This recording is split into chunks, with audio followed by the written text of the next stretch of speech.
করে চুল কাটছো এটা? আর ন্যাড়া করাতে হবে না, চুল কেটে দাও। নড়িস না, মাকে একটা সেলুন খুলে দিতে হবে, মা সবার চুল কাটাবে।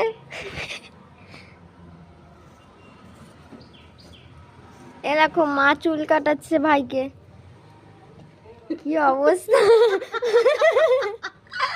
ওই চুলটাকে মা কাটিয়েছে, দেখো দাঁড়িয়ে রয়েছে।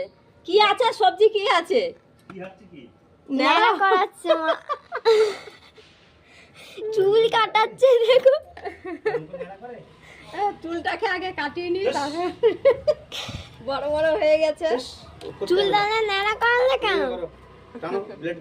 হ্যাঁ বড় বড় ছিল এই কারণে। কি কি আছে, কি কি আছে, কি কি আছে? আর বন্ধ করো। দেখো এবার টাকলা করা করছে ওকে।